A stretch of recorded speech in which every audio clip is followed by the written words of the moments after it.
We laughed, we cried, we were kicking and screaming, and we were just babies. We were just genuinely ourselves.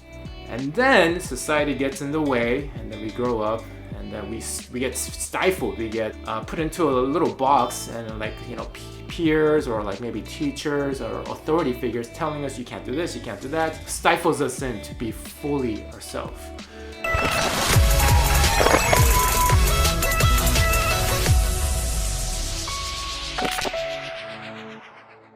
Sup, this is David, and today I want to talk to you about validation, about ego gratification, and why this is bad for us. So why is getting approval and validation from other people, why is this bad for us? So when we go on Instagram or Facebook or whatever the next social media is, and then we seek out pleasure in getting responses and comments and likes, or maybe even in real life, if we do something and then we're seeking out validation from other people, approval from other people, why can this be destructive for us? I mean, a little bit can be okay because psychologically we are social beings, and so getting a little approval from other people, it reconfirms that we are doing things right. But too much of it can be very, very destructive for us, because when we get used to the idea of other people validating us, well, we are pretty much other people's prisoners. We're trying to live up to other people's values and other people's sense of worth, right? Instead of just relying on our own self-worth and that we are worthy just without other people.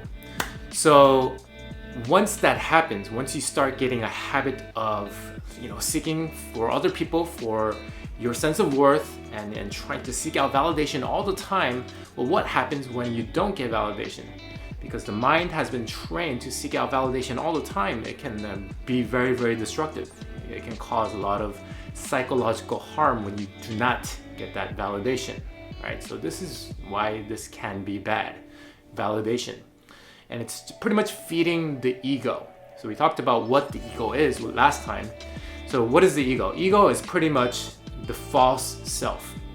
When we are all born as babies, we were all pretty much a blank slate, right? There was no society to influence us. We were pretty much our truest self, our most genuine self when we were a baby. We were able to express ourselves without, seeking out other people's opinions, right? We laughed, we cried, we were kicking and screaming, and we were just babies. We were just genuinely ourselves.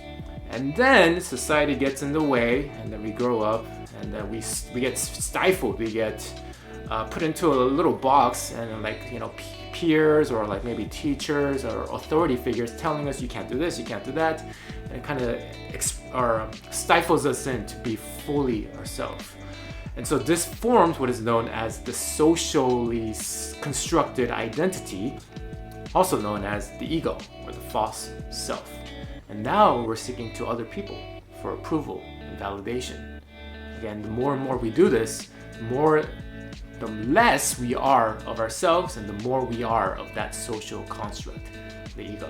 And so that's why getting too much validation can be very destructive down the line. Even though it might feel good right now, but down the line it could be very destructive, especially if you do not get that validation. Okay, and you never want to be relying on other people for your sense of worth anyways.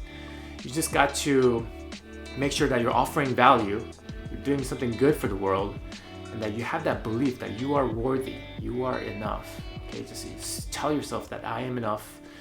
Even without the approval of other people, I am worthy just because I am offering value. Okay, go at it with that mindset of offering value, and know that if you are offering value and you're trying to do something good for society, you're trying to help people, then you're worthy no matter what anybody says. Alright, so that's it, and try not to seek out too much validation from other people, and try to live as authentically as you and real as possible. Alright, so that's it for this video. Hope you found value out of this one. I'll see you in